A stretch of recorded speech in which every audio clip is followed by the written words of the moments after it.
अब आपका next disease आती है एरिथ्रोस्क्लेरोसिस। ठीक है, एक एरिथ्रो है, एक एरिथ्रो है।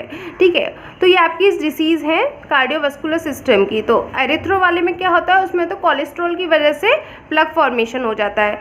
एरिथ्रोस्क्लेरोसिस में क्या होता है, जो आपका आर्टरीज है, ठीक है, उनमें क्या चेंजेस आते हैं, उनके स्ट्रक्चर में क्या चेंजेस आते हैं, उसकी वजह से होती है ये। ठीक है, तो it refer to a group of disorders cause thickening, hardening and loss of elasticity in artery walls. जो आपकी आर्टरी की वॉल है, ठीक है, जो आपकी आर्टरीज स्ट्रक्चर है, उनमें क्या चेंजमेंट आता है, उनके चेंजमेंट की वजह से जो ब्लड फ्लो है वो रिड्यूस हो जाता है, जो आपका एरिथ्रोस्क्लेरोसिस कॉज करता है। ठीक है, अब उनके स्ट्रक्चर में चेंजेस मतलब उनकी इलास्टिसिटी में चेंजेस आ जाना, उनकी थिकनिंग, उनकी जो वॉल्स है उनमें थिकनिंग हो जाना, हार्ड हो जाना। तो ये जनरली आपकी है किसकी, एरिथ्रोस्क्लेरोसिस डिसीज़ है। ठीक है, कौन कौन से फैक्टर्स हो सकते हैं, ओल्ड एज का फैक्टर हो सकता है। ठीक है, एक पर्टिकुलर एज भी रेस्पॉन्सिबल होती है कि मसल्स वीक हो जाती हैं, आपकी जो ऑर्गन का स्ट्रक्चर है वो लूज़ हो जाता है। देन फिर आपका क्या होगा कि जो आपकी नॉर्मल फंक्शनिंग है वो नहीं हो पाती, तो एज भी बहुत इंपॉर्टेंट रोल प्ले करती है। जेनेटिकली भी हो सकता है ये, ड्यू टू प्रेगनेंसी के, मतलब जब प्रेगनेंसी टाइम होता है उसमें प्रॉपर डेवलपमेंट नहीं हो पाए किसी भी प्रॉपर ऑर्गन का, उसकी वजह से भी हो सकता है। ठीक है, तो वो जेनेटिकली चलता है। Loss of protein called as elastin, जो आपकी इलास्टिसिटी फ्लेक्सिबिलिटी प्रोवाइड करती है, वो प्रोटीन खत्म हो जाना। थिकनिंग ऑफ आर्टियल वॉल, जो आपकी आर्टियल की वॉल है वो बहुत ज़्यादा हार्ड हो जाती हैं, क्योंकि उनकी वजह, किसकी वजह से, क्योंकि उनमें जो प्रोटीन है इलास्टिन वो रिड्यूस हो जाती है, लॉस हो जाती है, जिसकी वजह से वो हार्ड हो जाती हैं।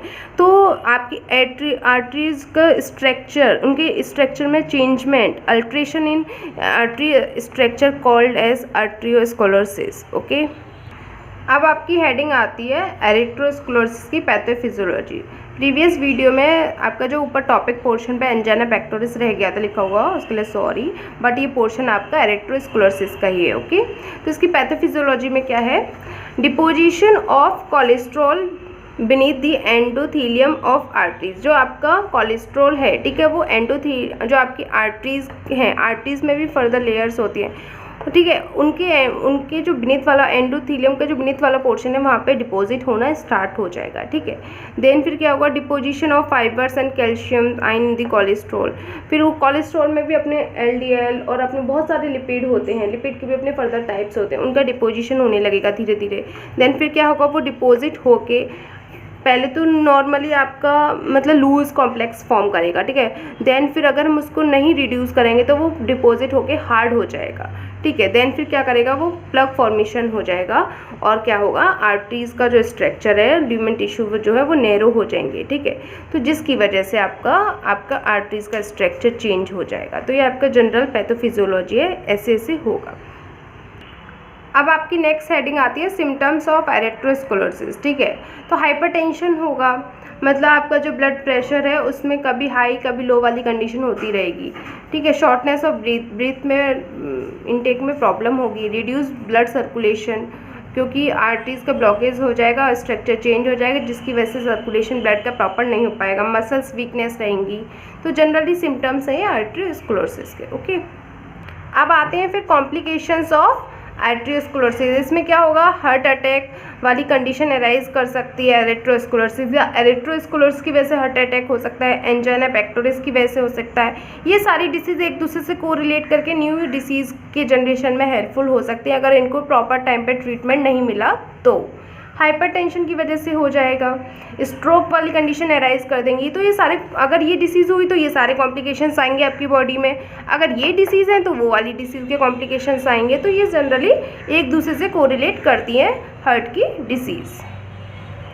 अब आपकी आती है हेडिंग डायग्नोस्टिक पैरामीटर। डायग्नोस कैसे करेंगे हम आर्टरियोस्क्लेरोसिस को, CT स्कैन करेंगे, उसके थ्रू हम CT स्कैन पूरी जो आपके एरोटा वाली जो है आर्टरीज है, ठीक है, उसका पूरा स्ट्रक्चर में चेंजमेंट में हम उसको एग्जामिन करेंगे कि कहाँ क्या क्या चेंजमेंट आया, उसकी कौन सी लेयर, कौन से पोर्शन में क्या क्या चेंजमेंट आया, कितना डायमीटर चेंज हुआ है, तो वो सब हम CT स्कैन के थ्रू पता कर सकते हैं। ECG के थ्रू पता करेंगे कि आपकी जो वेव्स हैं, मतलब पूरी वेव्स का पूरा जो नॉर्मल फंक्शनिंग हो रही है कि नहीं, हार्ट रेट, रिदम सब प्रॉपर वे में चल रही है कि नहीं।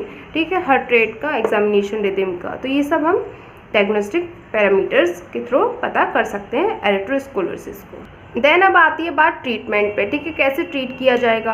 प्रॉपर डाइट और एक्सरसाइज को इंक्लूड करेंगे अपने डेली रूटीन में। प्रॉपर डाइट में लो फैट लेवल वाली जो हम कंपोनेंट्स हैं वो लेंगे, ठीक है, और आपका एक्सरसाइज करेंगे डेली।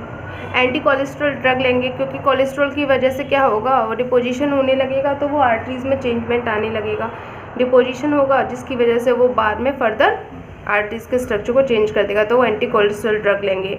एंटी प्लेटलेट ड्रग क्या करेंगे, आपका जो क्लॉट फॉर्मेशन है उसको रिड्यूस करेगा, तो वो भी हम दे सकते हैं। बीटा ब्लॉकर्स भी दे सकते हैं, आपका जो वर्कलोड है हार्ट का उसको रिड्यूस करेगा, कम करेगा। डायूरेटिक, कैल्शियम चैनल ब्लॉकर्स, ये सारे आप ड्रग्स की कैटेगरी के जो इनके ड्रग हैं उनको दे सकते हैं। ओके, तो ये आपका ट्रीटमेंट हो गया एरिथ्रोस्क्लेरोसिस का। डिसीज़ यहाँ फिनिश हो गई। एरिथ्रो वाली जो थी वो मैंने फर्स्ट यूनिट सेल इंजरी में आपको डिस्कस कर दी थी। Okay, thank you.